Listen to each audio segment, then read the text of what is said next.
Good evening. Welcome to the Clark County Fire District 6 Board of Fire Commissioners meeting for December 21st. I'd like to lead this evening's meeting off with a workshop providing our strategic plan progress report for the years 2020 to 2024. This will be our 2022 update. Chief, if you'd like to lead things off, and then Kevin, if you'd like to speak this evening. I know you're involved in the development of the progress report. We'd like to afford you that opportunity at the end if you're interested. Sure. Okay. Chief? Thank you. So yeah, I wanted to clarify that this is a progress report. This isn't a development of a new strategic plan. So draft copies of the Appendix B, which are the progress report, were sent to both the Board of Commissioners, administrative staff, and members designated by Local 452. So there's no changes in staffing or in response in this report. It's merely a progress report. It's presented in the workshop format because there are no items for the board to take action on.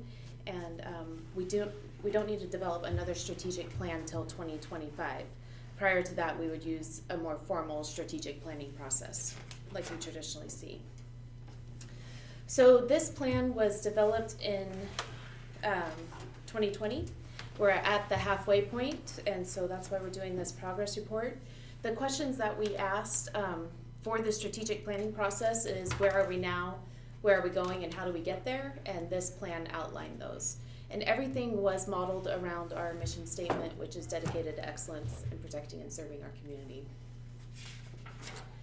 As far as the district overview has not changed much in the past 2 years. We remain at 37 square miles and we still have a population of 75,000. Our call volume over the past 3 years has increased, 9,921 calls in 2019. 8,964 calls in 2020, and that reduction in call volume is a reflection of the effects of COVID on emergency response. 10,330 calls in 2021, and in 2022, from January to November, we've had 10,414 responses. So we anticipate by the end of 2022, we'll be over the 11,000 mark. For the planning overview, the administration roles are myself, Dave Russell, Operations, Sean Newberry, Logistics, David Schmidt, Administration, Tina Mensinger, Office Administrator. Our battalion chiefs, which are our top management level, are Kevin Todd for A shift, Brian Baum for B shift, Jeff Colleen for C shift. Local 452 is represented by Ryan Reese, who is the president, and Jeff Peterson, who is the unit vice president, so our conduit to Local 452. This 2022 Strategic Plan Progress Report Review Committee consisted of Brandon Bohart, Brian Legato, and Kevin Hurt. We redeveloped some of the areas in our organizational structure to help improve efficiency and manage the span of control better than we were. So peer support was reassigned to the fire chief. It was originally under operations, but he has many other functions, so we transferred that to the fire chief. Public campaigns such as levies were added to the PIO job description. And we divided training into 3 distinct functions. We had 3 training captains, but they were all kind of there wasn't any distinction between suppression and administration, and we made those changes. So now we have training suppression, training administration, and training EMS. Training suppression was then moved under operations. Previously, it was under the admin chief, and the operations chief, Chief Russell, wanted to work more hand in hand with the suppression training group so that they were more in tune with the operations of the district as they laid out training. And that chart didn't show up, but that was the organizational chart. It's in your packet. So we looked at different areas that we wanted to address with the strategic plan. The first one was healthy community. That included our members as well as the community. Some of the stuff we did over the last 2 years and will continue to do to ensure the health of our community was station shoes for all members, maintaining healthy in, healthy out concepts, implementing formal station and apparatus inspections, purchasing necessary equipment and PPE to protect our members from COVID exposures. We added a behavioral wellness check to the wellness program. We instituted in-house blood draws, provided health care for our part-time member, sought out reimbursement from FEMA to cover COVID expenses, and purchased Lucas devices to improve CPR. So those all fell under our belief of a healthy community. Leadership presence. things that we felt we've accomplished with leadership presence over the past 2 years are the Mechanics Roundtable that Mechanic Brad Osborne hosts for the Southwest Washington and Portland areas, board members on the Northwest Fire Diversity Council, positions on the Washington Fire Chiefs Board, Patriotic Employer, the water tender agreement we now have with CCFR, president of Clark County Fire Chiefs Association, attending trainings with the fire chiefs and fire commissioners from both the board and administration level. And we recognize members' accomplishments through awards, promotions, retirement, and graduation ceremonies. Community service. The things we tackled in the first 2 years of this plan that related to community service was educated the community on the need for EMS funding and the importance of it to maintain our current level of service, produced community mailers with information about the district. We reintroduced the support services volunteer program as well as the cadet program, hosted an open house at Station 1, visited schools and students, continued to provide a professional level of emergency response, and we continue to respond through the community through social media, our website, and general inquiries. To begin the plan in 2020, we set a group of strategic priorities. Those were vision, mission, values, and identity, response, resources, and effectiveness, develop a healthy, safe, and informed community, and ensure the stability of service delivery. When we look at vision, mission, values, and identities, we had a set of 4 objectives. All of those objectives have been complete. And when I say objectives have been complete, it means we completed them within the strategic plan. It doesn't mean we give up on doing these things in the future. So explained where we are, where we want to be, and how we'll get there. That was complete through the plan. We now have a clear, visible mission statement at all of our facilities. We have core values that are visible at all of our facilities, and we've worked to establish one identity through our patch and logo for Clark County Fire District 6. Response, resources, and effectiveness was the second item that we're tackling. The objectives for that were to evaluate all our current call type and response and identify efficiencies, make modifications to the plan with constant evaluation, evaluate our current staffing and response and identify efficiencies, and make modifications to staffing with constant evaluation. This part of the plan was broken into a 3-phase approach so that we could tackle each phase of it. Phase 1 was to staff Squad 6-3 on a permanent basis. That would be adding 1 additional ALS unit full-time to our response plan. We completed that. Phase 2 was to promote 3 officers and replace Squad 6-1 with Engine 6-4, adding a 4th engine to our response plan. We completed that.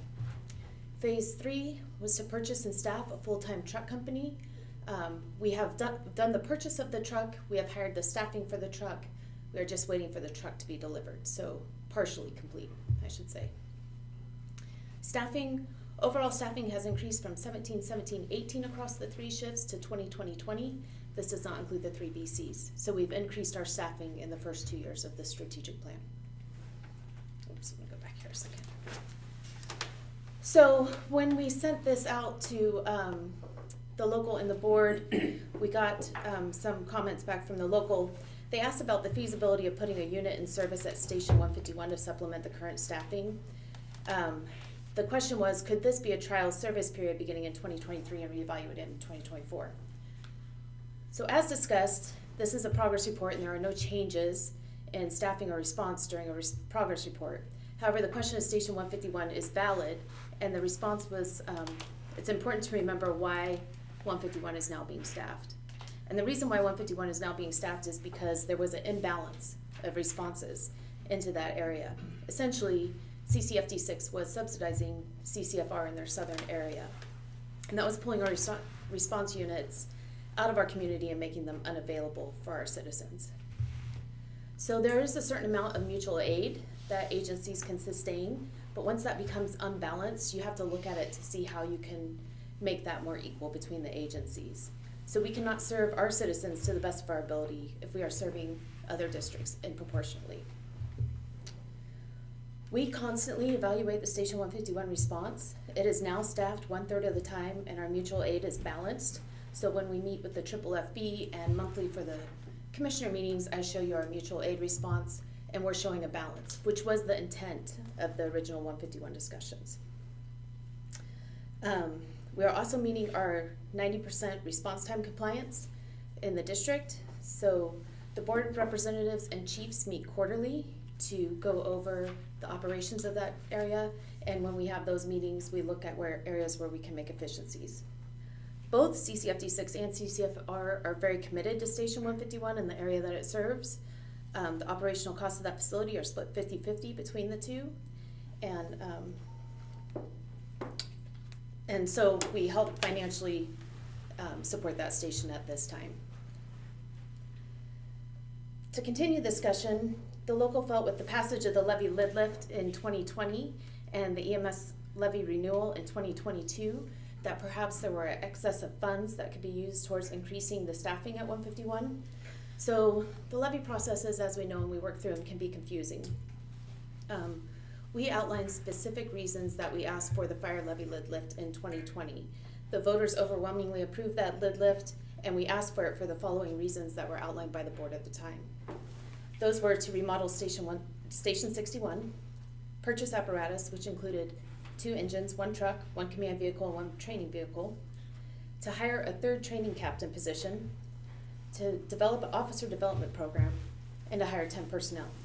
That is what we told the community we needed the fire levy lid lift for, and with everything but the exception of the Station 61 remodel, we have completed all of those tasks that we outlined.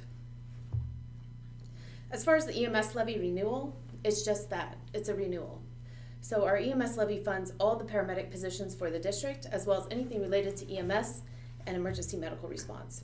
The levy expires every 6 years, and if not renewed, that funding would be lost to the district.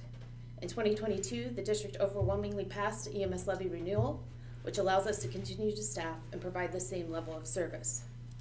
If the renewal were not to have passed, we would have been placed in the situation to reevaluate our EMS services and service to the community. In other words, it's not new money, it's maintenance money.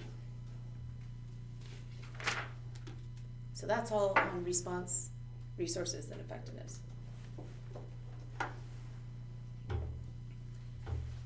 To develop a healthy, safe, and informed community, we set forth 4 objectives. Some of those are complete and some are in progress. The first one was to redesign the volunteer program in order to support public information and prevention. We have completed that. Explore opportunities for supporting a community risk reduction position in addition to public information, and we are currently in progress on that. So we have some light duty personnel along with Captain Grant and Chief Schmidt working on a community risk reduction position. And formally that was called fire prevention, but as we evaluated it more, this is a more appropriate title. So I have a question. Yeah. We can obviously ask questions as we go. Is that one of the areas that the Survey and Rating Bureau felt we were lacking? That is correct, yeah. And so would that position be able to do the things that, I mean, we lost points. So with that position, I would assume we'd pick up some of those points and be closer to a 2. Correct. Some of those areas were reaching high-risk communities within our district that we weren't reaching. So Like? English as a second language, elderly, low income. And so this person would design programs for that intent. Other areas that we were lacking were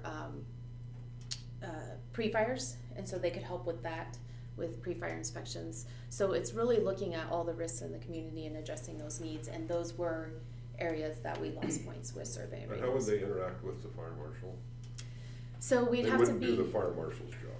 correct. We wouldn't take work away from the fire marshal's office, of course, so they wouldn't do inspections and the work that the fire marshal does.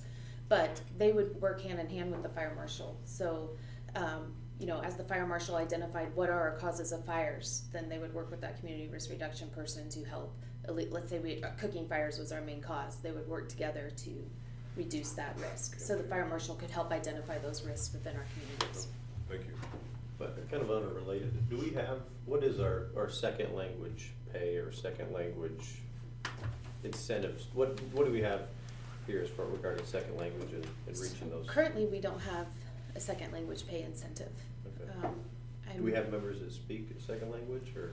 The only one I know is we do have one member that's fluent in Chinese, Okay. but Really? I don't know any others, so, yeah. All right. I'm just curious. But no, at this point, we don't have an incentive for that. My wife was asking for one of the schools as well, so. Well, you know, obviously Spanish is a huge one. Mhm. Yeah. And at one point, I think we were gonna try to recruit some support volunteers that spoke different languages, but we haven't put that out yet, right? That might have been an EFO paper that Oh, requested okay, that. okay. But yes, and we are in the process working with Fast Tech to get our website to translate into different languages, so Okay, good. we're trying to do that too. Good question. But Spanish is the big one. I think it's about 6 to 8% in our community, so. So the third objective was to develop programs for high-risk populations, and that would be handled with that community risk reduction position and increased community involvement, which could be handled with staff community risk reduction as well as the PIO. And so those things we have completed or in progress. So again, this is a progress report, and there are no changes in staffing and response. However, the local asked if we have or were considering a community paramedic program to help reduce our unit hour utilization and address some of the issues with delays in ambulance service. So the answer is yes and no. The Clark County Fire Chiefs, along with EMS District 2, the MPD's office, AMR, and CRESA, are working on 2 pilot projects to address some of these issues. The first is a nurse navigation program. This program functions similarly to a community paramedic program.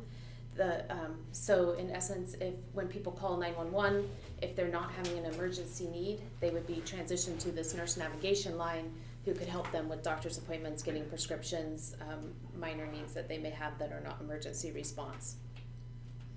So that would help relieve some of the pressure off the entire system.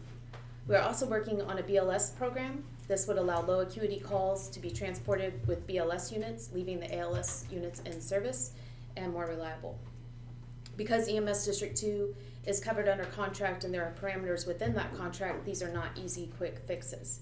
This is why they are being worked on at that high group level with the Clark County Fire Chiefs. Once there's a pilot program outline, we can then start working with the stakeholders to implement those programs. We're also looking at county funds. There's about $220,000 in county funds right now for these types of medical outreach programs, and we're going to meet with them in early January to inquire about more of that potential to secure some of those funds.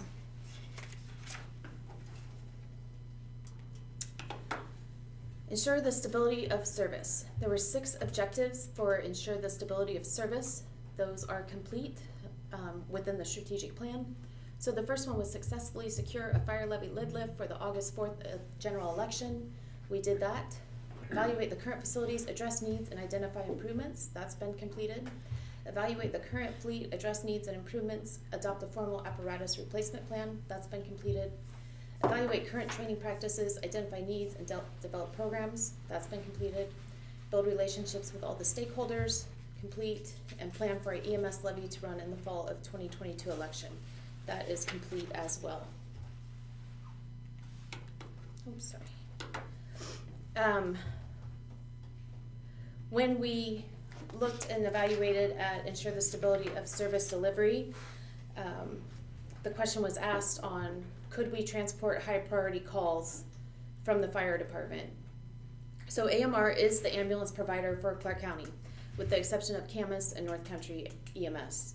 If AMR were not to have an ambulance that could respond, Camas or North Country ambulances could be placed in service in the system for response. However, recently, both Camas and North Country discontinued that practice. What this means for District 6 is that situations where an AMR ambulance is not available, mutual aid from those agencies is no longer an option. So ambulance response times in those cases may be extended. The county is covered under an agreement as EMS District 2. That is a professional services agreement between the City of Vancouver and AMR. The agreement was valid from 2015 to 2019, but could be extended for an additional 5 years, which it was. It will now expire at the end of 2024. For now, AMR is the exclusive emergency and non-emergency provider in the City of Vancouver and EMS District 2. The local inquired on if we have or could consider entering into a mutual aid agreement with our neighboring industry or agencies to provide transfer priority 1 and priority 2 calls when AMR is level 0.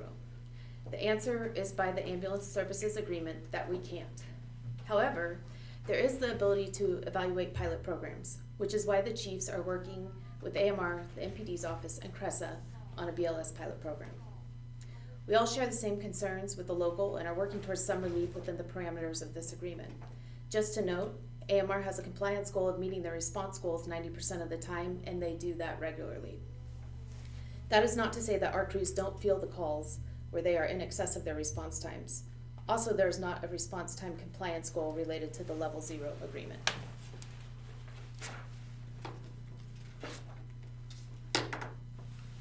Question on the MR. Yeah. If they don't meet the 90%, do they get fined? How does that work? What is the incentive for them to, They do get fined, they do? yes. But right now, they're not below 90%. Nope, they meet their response time compliance.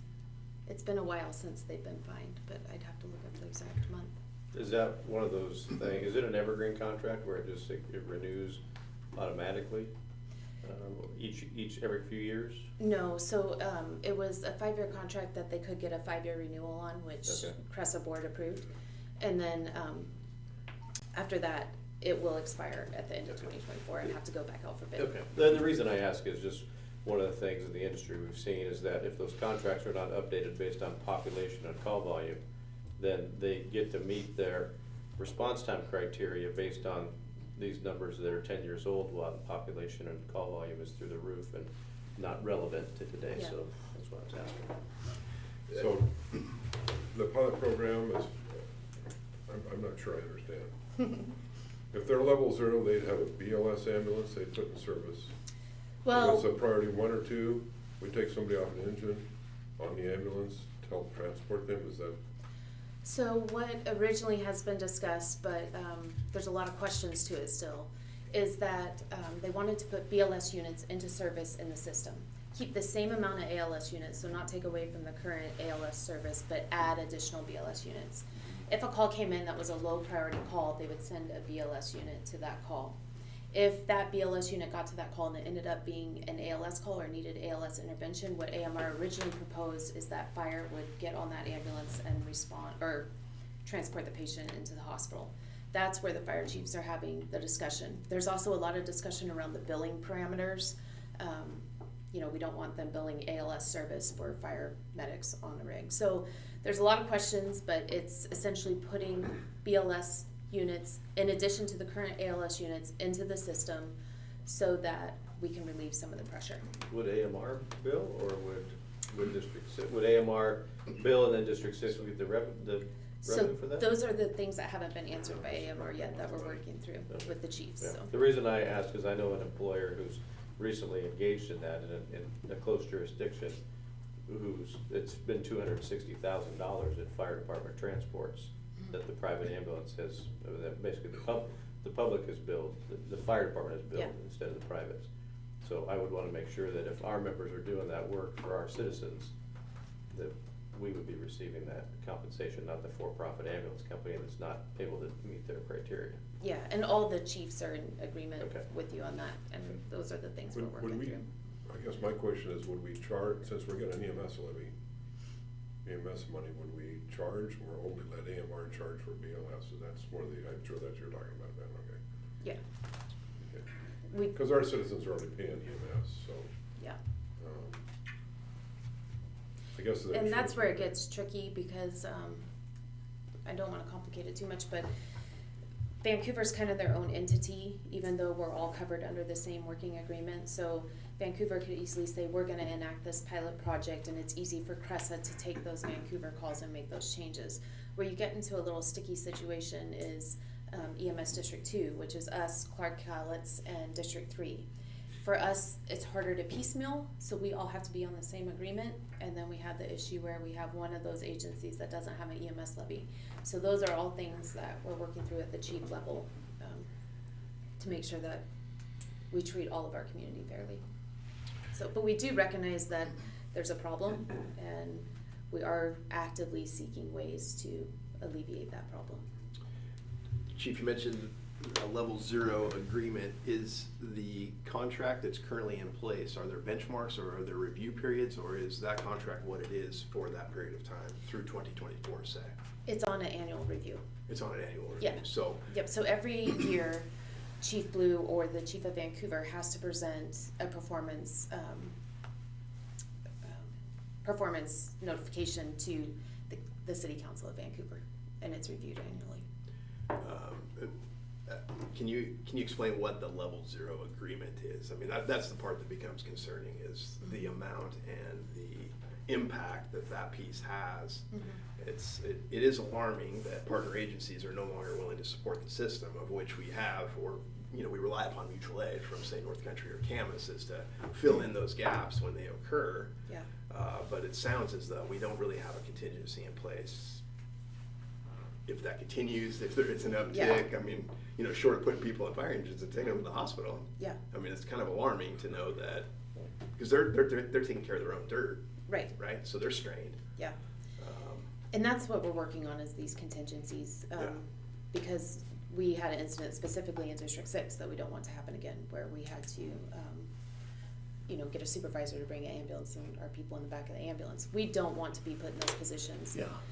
Honestly, at the chief level, it's frustrating that our people are even put in those positions where they have to make those decisions, but all of us chiefs stand by the decision they made because they did what was best for the citizen. Absolutely. Even though I mean, what would have been better was to have an ALS transport capable ambulance there. If AMR's proposing the BLS units, they must have some sort of statistics on how many of their calls would be BLS calls.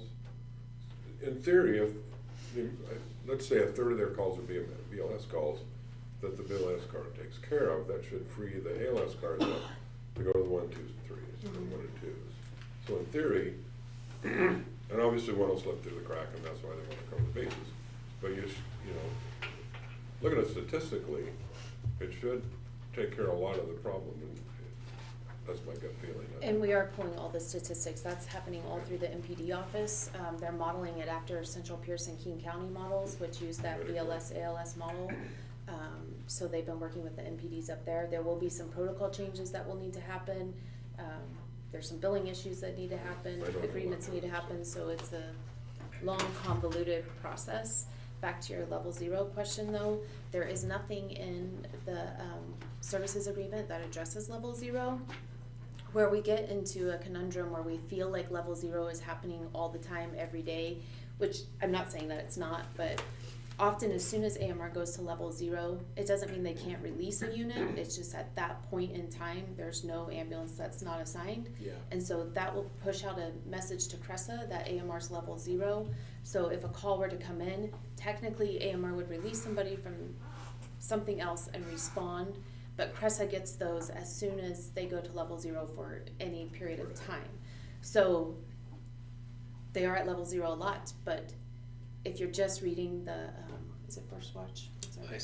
If you're just reading iSpy, Yeah. it looks like it's more than it is. More than it is, yeah. Yeah. So you're talking of the momentary level 0 situations, of which I can understand and respect that. It's just when those become more and more prevalent, the propensity or the ability for a true emergency to slip Yeah. through the cracks, of which our citizens deserve and expect, that service, that level of service and the performance to be there. It's hard to be able to, Yeah. when we don't have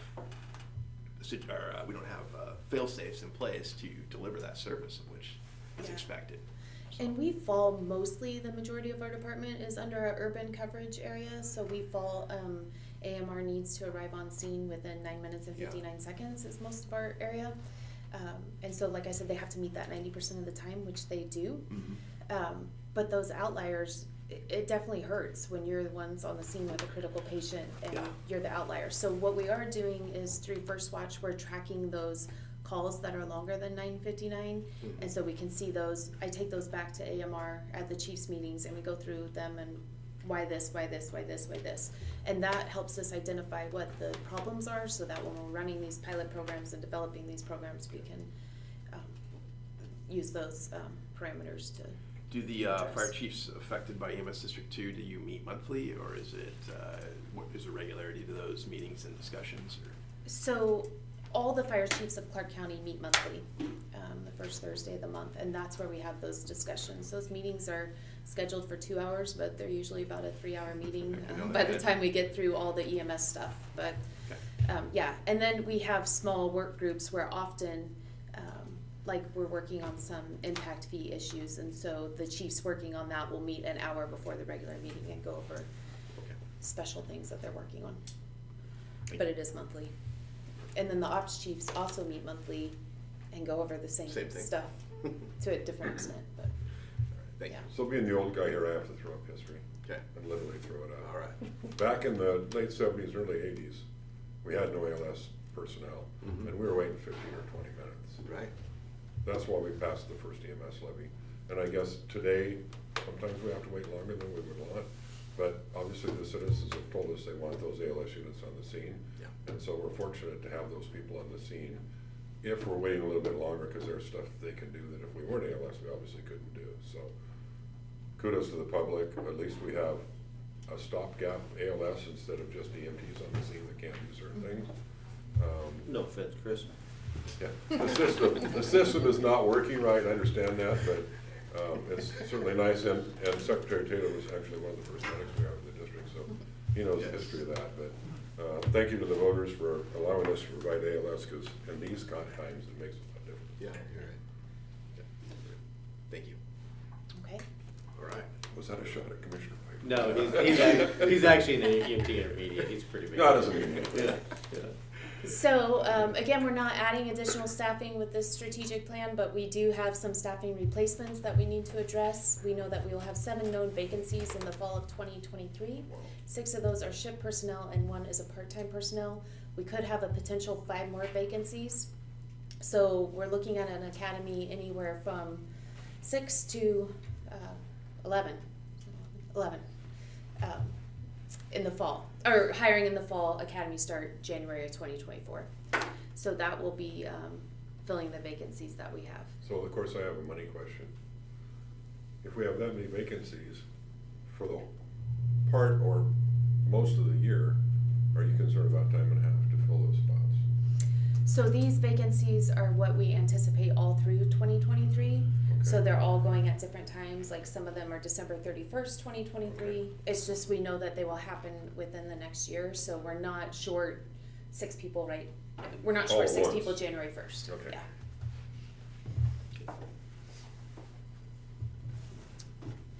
That's me.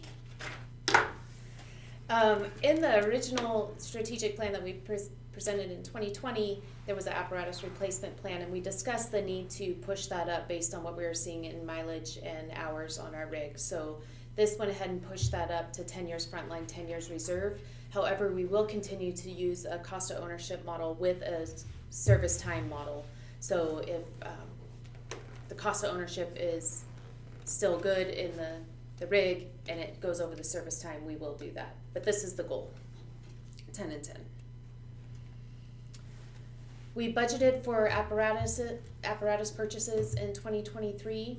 Those that we budgeted for are a new mechanic truck estimated at $100,000, 2 administrative vehicles estimated for a total of $60,000, TRT-61 an upfit on their storage areas, an estimate of $50,000, and a purchase of a new squad with an estimate of $400,000.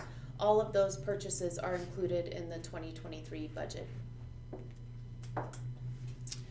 Purchases that we anticipate for 2024 to carry us to the end of this strategic plan are 2 engines. We don't need them in service till 2026, but with the lead time we're seeing on purchases, we anticipate that we will have to purchase them in 2024. Once those new engines are in service, we can surplus 3 from our fleet, and we are also considering the purchase of a forklift for Station 63 for the training facility at $100,000, which I was shocked that's what a forklift cost. Actually, it's a big. That's gotta be a huge forklift. Like to lift cars and stuff and move around? Chief Newberry A can little answer bit? that. Yeah, it's a great old style. Right. We buy used one? Yeah, we've looked at them. We got one for you. $100,000. So, Mr. Conservative here, sorry. I know that we try to keep X amount of dollars in the fund to do these purchases, based on 600,000 for an engine instead of 900, and $900,000 for a truck instead of 1.5 million. I don't wanna ask the voters for bond money unless we have to. Do we need to have, I guess I would like staff to take a look and see if we're actually setting enough money aside every year so that we can pay cash for these things. Is that Okay. reasonable? Yes. Yes, and we have the cash budget in 2023, so definitely if the board's okay with it, the fall of 2024, we'll look at if we need to up that. The fall of 2020, or the fall of 2023? I'm sorry, for the budget for 2024. I mean, it just, everything's gone up 30%. Yeah. And I don't think we put 30% more into that fund, so that's my question. Yeah. Between EMS levies and lid lifts, we should be able to put enough money aside to buy apparatus, so that's, do you have a problem with her doing that, Mr. Chair? Have staff coming back to us with something? No. Okay, seems reasonable. I had a question on, and I'm not trying to be that guy, the staff car purchases, do we need new staff cars? Or So those how old are- are our staff? They seem pretty nice. They're very nice, yes. Okay. Trickle down. One of those is those are training rigs. So Okay. when I say admin vehicles, it's that type of vehicle, but we're short one rig in training, and then training uses the backup BC rig. However, what we are considering is making one of those the chief rig so that that could be more unmarked and more usable, and then keeping the training rigs more marked.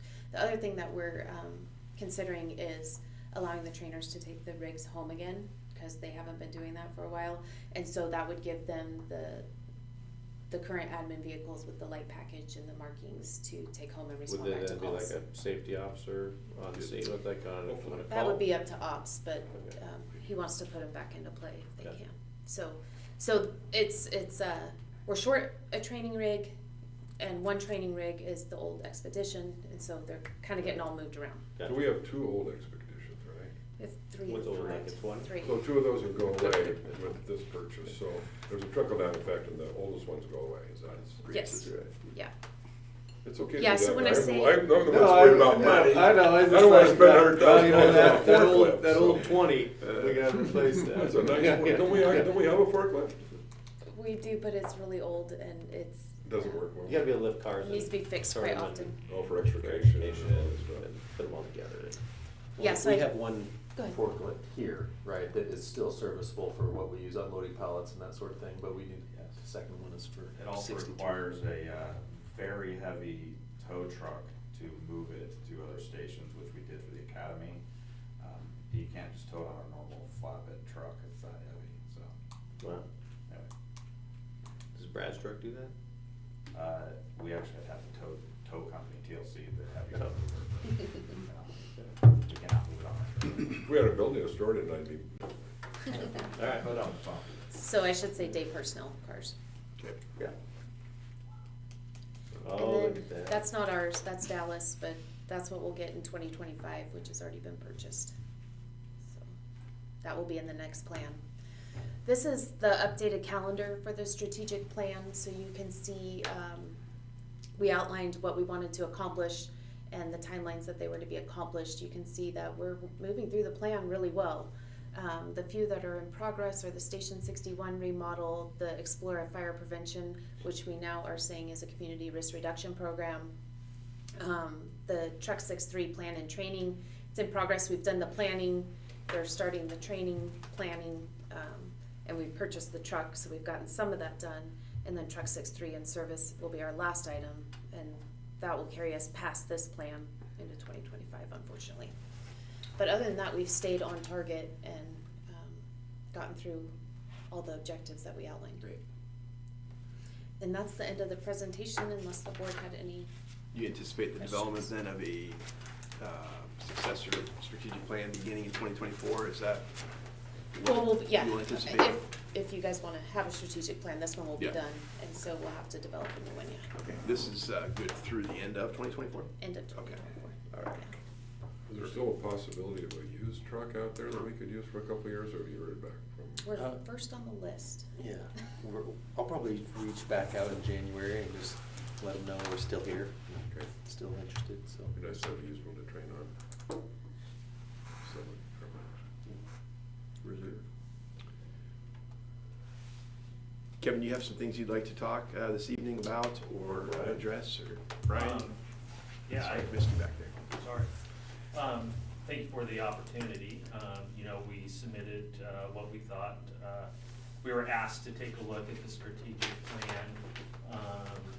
had we known that, there was no opportunity, I guess, really for updates, maybe we wouldn't have put the level of effort into it that we had. I know, especially, Borough of Art and, sorry. Brian Legato. Legato, put a lot of work into it. And I gotta admit that really I just kind of stood back and watched these folks do really good work. And they bring a very unique piece to the fire district. They've worked for other organizations, they have worked for public transport. And so they were specifically selected to be able to try to give comments to updates.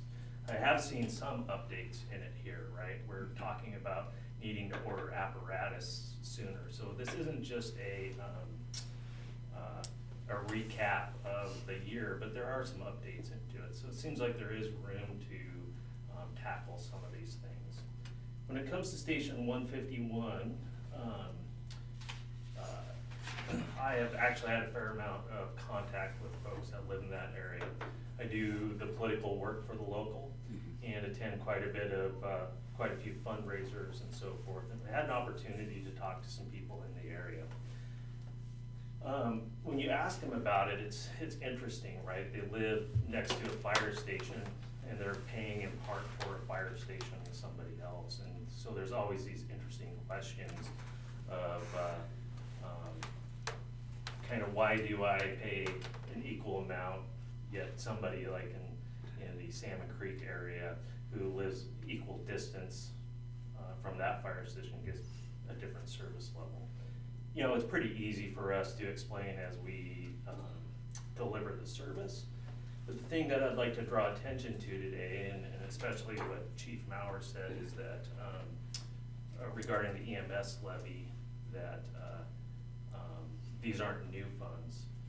That is correct, I agree with you. These aren't new funds, but there is actually more money because the assessed valuation went up. So the district is actually acquiring more money. And I'm sure some of that is being spent on the apparatus and the things that are much more expensive than they were many years ago. But there are opportunities that we believe at Station 151 for the at least some sort of trial or something that can be done to make things equal so there isn't an imbalance with mutual aid. The district is experiencing it right now with geofencing, right? Through CAD, things are geofenced. You're not getting Camas ambulance or North Country ambulance at level 0 time. So there could be some drawing around of the CAD system for that, as well as we're seeing in other fire departments in Clark County. They're making some changes to the CAD system where they're adding delays in response times. So let's just say, you know, you can tack on an extra 5 minutes onto a unit, so it would dispatch a Clark Cowlitz fire rescue unit sooner. So we think that there's opportunity. The one thing that I think that we really would like to point out is how good a job the district does when they put something in writing. The district accomplishes what they put in writing. And we were just hoping that maybe there's some opportunity for some updates and put some of these things in writing and establishing those goals moving forward. But we know that the district works really hard in providing a good service to the public. When it comes to the service delivery regarding EMS transport, I'm sorry, does Fire District 6 do stop the clock for AMR? No, we do. No, okay. I would ask the question when AMR is reporting on their response times 90% of the time. A fair amount of that is occurring because the city of Vancouver stops the clock for AMR. When the city of Vancouver arrives on scene before AMR, even when they're level 0, I believe they stop the clock because they're an ALS provider is there. If there wasn't a problem AMR wouldn't probably be looking at trying to add a bunch of BLS units, right? So clearly they're not, they recognize that there's an issue. And I think that those of us that provide the service can kind of see what the issue is that they're having a hard time getting paramedic employees, right? The fire service across Oregon and Washington are hiring firefighters at a rapid rate. And unfortunately, the private ambulance service kind of seems like it'd be almost a training ground where those people come in, get some experience, and then they get hired by the fire department. So it's much easier to get people trained up to the BLS service level. What we were looking at when we took a look at this is thinking an out-of-the-box idea, and that being District 6 hasn't had a truck for some time, and they have contracted for that service with the city of Vancouver in hopes that, maybe the district could talk to Camas or North Country and see if there's any opportunity for them to just individually strike a deal with those folks to respond into District 6. We actually did, not this group, but we did take a quick look, as well as some other folks, at the EMS contract and as a whole, and reading through it, and did not notice where the contract wouldn't allow something like that to happen within the public sector of it. So really, that's really the comments that I think the local has. We appreciated the opportunity to review it. It was exciting for me as somebody who's acquiring more gray hair and nearing the end of my career to watch some folks coming into the fire service take such a critical eye and make some really good suggestions to the district. And I think the district should be proud of their members that did that work, and at least maybe take it into consideration. Great. Yeah, well, thank you, Kevin. The board appreciates the feedback and contributions of the local members, so thank you. Mr. Chair, just a couple of questions. One, thank you, Kevin, thank you, Brian, for taking a look at that and your comments, and we read through those. Just a question, and I don't mean to put you on the spot. Do you know, I assume the city of Vancouver stops the clock for AMR. Do you get a chunk of cash for that, or you don't have to know them? I assume you do, right? Because I know other jurisdictions that do. There was a time I knew the answer to that. Yeah. I don't anymore, and I Yeah. apologize. I can research it a little bit and get back to you. Yeah. It was just a question, like, we hear that 90% of the Yeah. timepiece a fair amount, and I will admit, I could be misspeaking. I'm not exactly sure what the current agreement is between. No, it kind of piqued my curiosity, right, on if that's an area maybe that the fire district should be looking at, if that's something, because I think, on the 151 stuff, I think, the chief put it well, right now, I think we were trying to get the run in balance. I think from the board's perspective, not to speak for the chair, but I mean, we know we have a call volume problem in the core, and trying to figure out how we tackle that if we have additional resources, are they better served here or put out, there? And I mean, that will leave to kind of staff to kind of figure out. But I think it's a numbers issue, and I would say also a political issue out there as to how we respond. And if Clark Cowlitz makes some maneuvers, right, I think that would put us in a place where we might have to do something. But appreciate the perspective and bringing that forward. On the level 0 stuff, I think it is incumbent upon us to have a kind of a contingency plan on what we do should the private ambulance fail to respond or have more level 0s, and that's something I know that the chief and staff have been looking at. And so I think this is an area where it would be nice if labor and management could collaborate on some solutions there. I think that would be a real positive for us moving forward. And again, you brought up, and you didn't necessarily speak to it tonight, but the community paramedic thing, that is something too, I think the chief and staff is looking at is I think you've piqued our curiosity around those issues, and if that's an area that we could explore. And so we appreciate your feedback and coming forward tonight, and the chief's kind of recap of where we're at on the strategic plan. I think what I would like to see is if there's areas that both labor and management can partner, is we maybe find those commonalities and try to explore those. So. Yeah, I think, we're always looking to partner, right? I guess, we're, because of the fact that we're willing to partner, we're also willing to trial some things. There is a certain level of concern, and frankly, the residents should be concerned too about subsidizing AMR, right?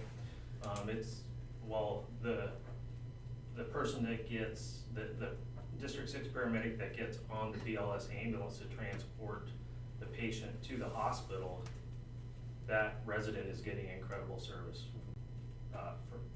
from the District 6 paramedic. I see the training on a daily basis, or the level service as a provider at the City of Vancouver when we were on mutual aid with the District 6 paramedics. But the problem is that unit is now out of service when they would have went back in service. So now that they are leaving their station unstaffed and to subsidize private ambulance. And so we're open to taking a look at these things, but I think it's a very big and it's a dangerous piece as well. 151, I appreciate what you have to say. We would love to see if the core is the responsibility and update to the strategic plan of what that looks like and put in writing, so that we can actually see it. Yeah. There's been some updates. Ask Ryan, I know he's getting his butt kicked when he's here. So. Yeah, interesting enough though, when you talk to Yeah. him about it, he talks about that service area up there and those people as well. Yeah. But I just can't give enough kudos. Again, like when you put it in writing, it happens. I mean, look at that; it speaks for itself. So I would just I would add the challenge of adding some of these things to your strategic plan and put them in writing, and let's make them happen at least on a trial basis. I can tell you when you talk about the AMR response and subsidizing a private ambulance company, that is the chief's #1 concern. I To believe the it. point where we would request an ALS ambulance if it were an ALS call and not send our people in at all. So we share the same concern there. Our community's always gonna come first, and we have no desire to take a rig out of service so that we can write in AMR, or to Peace Health. So then the BLS ambulance you're saying won't, that's not, I thought I had heard the way that it was described is that a District 6 paramedic would hop on the ambulance and transport. You're saying that wouldn't happen? No, that was AMR's original pitch, Oh. and so now we're working through that and trying to modify that pitch. So Okay, what their original ask was is what I said, that the District 6 paramedic would write in, or the Vancouver medic would write in, and that's where the chiefs are having an issue, and we're working through the Sure. process. I'm sorry, I misheard. what No, you that's said. okay, yeah. I think what you put together was good. I don't think you waste your time. When you do a 4-year strategic plan, you always reevaluate as you go. If our EMS levy wouldn't have passed, and there was a lot of things that can happen in that 4 years, and we're reevaluating all these things. And you have some points well taken. I'm on the Fairground Fire Facility Board, and I can tell you every time we meet, we go through numbers, we look at things. We've talked to Clarkford. They made the decision that they're gonna run 3 millions instead of staffing it. They don't have the money to staff it more than they currently are. And they would have to change the shifts from 48 to 90, and there's a whole bunch of issues involved politically. I think the board knows that it's a matter of time before we have to do that. We're not saying we never will. The majority of the people in that area are still within our 6-minute response. There's a few out west of 41st and probably east of 29th that aren't, but the vast majority of the people, we still have the same response time for them as we do for everybody else in the district. If engine 2 is on a call, I probably have to wait 6 or 7 minutes for a rig to get to my house. Because technically, we're not level 0, but we have to back cover for everybody, and sometimes everybody has to wait. But points well taken. We do have it in the back of our mind. We talk about that all the time. We understand that. Obviously, as far as the level 0 in the ambulance, valid points. Chiefs are looking at that. We're trying to come up with a solution. That might change before the strategic plan is over, and I'm sure it will. So, there's always changes. And then, the last one, one of the chief's goals for next year is to do exactly what you asked for this last one. So, I think staff's on it. You might be a little disappointed on where we are with 151 at this point, but I think I'd rather have, if we have extra people, I think I'd rather have a four-man engine here, where they're getting beat up every day, than to have one out there that goes on one call a day, if that makes sense to you. But I guess my point is, this wasn't in vain. We are looking at that, stuff does change in the plan, and it's always good to get this input, and we appreciate it, if that makes sense to you. All right, thank you. Board need a break before we move on, or would you like to move on to the regular? We have another guest, so I don't know if they would like to speak, or. Oh, no, you're good. I'm just good to hear that, you guys are looking at the budget and finding the best way to use your money and get that money back if you're doing the surveys. So I think that's good. Sounds like you guys are working on the best way to get the money back and put it back, with the fire department. And so, yeah, just listening. So Thank you. to hear that you guys care too. Thank you. Thank you. With that, we'll move right on into our regular board meeting. I'd like to call this evening's meeting to order and ask that you join me in the Pledge of Allegiance.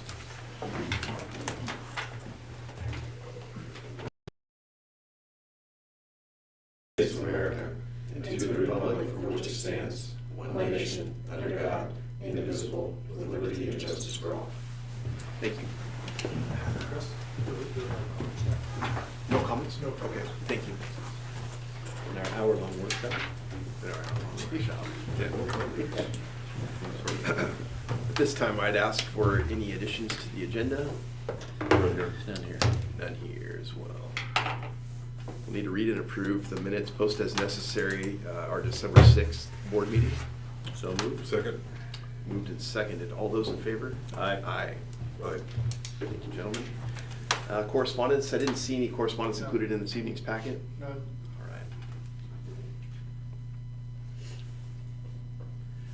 right. Citizen communication, any citizens viewing this evening's meeting or attending wishing to speak or ask questions, you may do so throughout this meeting.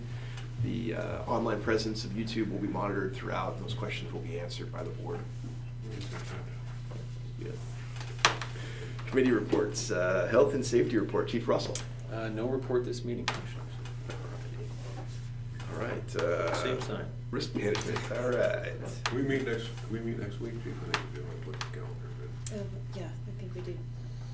So we have met, I have no report. Perfect. No report, perhaps next meeting. In the new year. Consent agenda. Move for approval. Second.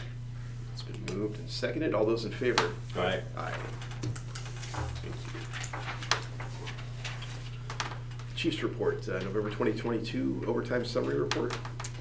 Overtime for November of 2022 was $105,669.77. Most of that in shift replacement overtime. Alrighty. November 2022 budget performance report. By the end of November, we would anticipate that we've expended 91.7% of our budget. For fire, we've expended 68.2%, and for EMS, 72.9%.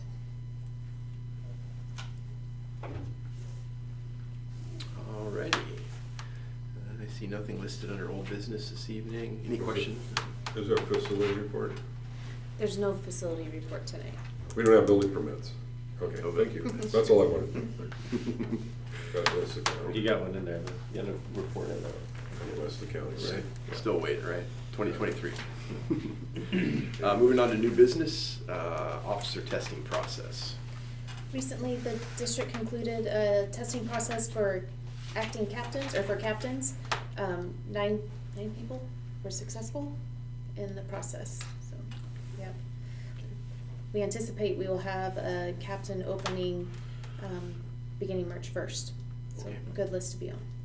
All right, 9 folks, great. Moving on to the board chair for 2023, new business. I make a motion to elect Commissioner Pfeiffer as board chair effective January 1st. I second that. All righty, It's a gentlemen. heartfelt thing. All right, thank you. I would certainly be willing to continue to serve as. That's board not a chair. question, then we call for the vote. Right, yeah, we gotta vote on it. Fair. Moved and seconded. All those in favor? Aye. I'll make a motion that Commissioner Haynes maintains his vice Vice president president. position. All right, I'll second that. Yeah, I'd be happy to. All right. All those in favor? Aye. Thank you. There you go for 2023 already. There is a need for executive session this evening. I'd ask to move the board to executive session in accordance with RCW 42.30.110, parentheses 1, parentheses G, to review the performance of a public employee. This should last. We have to say a time now, right? Yeah, we do. Keep us honest, Dave. 6:30. 6:30. 6:35. I'd like to meet with 10 minutes with just the board, and then we'll ask the fire chief and secretary to attend as well. So. Rain, probably. All right. So we totally saying 6:30, you think? Yeah. To start.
The board met in executive session and took no action. Moving on, roundtable, good of the order. I just had one, and I can't remember if I reported on it last meeting or not, but Captain Simica received his bachelor's degree. Did I report on that last? No, that's great. Okay. No. Okay. Just in time for him to retire. Yes. Yeah. Obviously, Santa's Posse is a big one for me. Really appreciate Sean and Dave for picking up stuff and getting it down here. We had several off-duty personnel, and we had several support volunteers, and we had Commissioner Pfeiffer, who all helped out there, and every little bit helps a lot, and there's coordination involved, so Yeah. thank you to everybody that was involved in that. I know we had quite a few people that helped deliver. That's great. You know, thanks to everybody for being involved in that. It's a big deal, so, Yeah. thank you, appreciate it. Sorry, one more thing. The local also participated in Coats for Kids. Ashley Mitchum heads that up for our department. They gave away coats to multiple schools and kids in our area, so Great, just wanted to great let the board program. know about that. Very nice. I think it's Operation Warm, actually, not Coats for Kids. Okay. Very nice. Anything else for the roundtable good of the order? No, sir. All right. Well, with that, we'll need to authorize December issuance of payroll warrants, authorize December payroll direct deposits, treasurer's check, authorize December deposit of federal and FICA medical withholding, treasurer's check, authorize pre-authorization invoice transmittal, authorize payment of current bills. So moved. Second. Moved and seconded. All those in favor? Aye. Aye. Meeting is adjourned.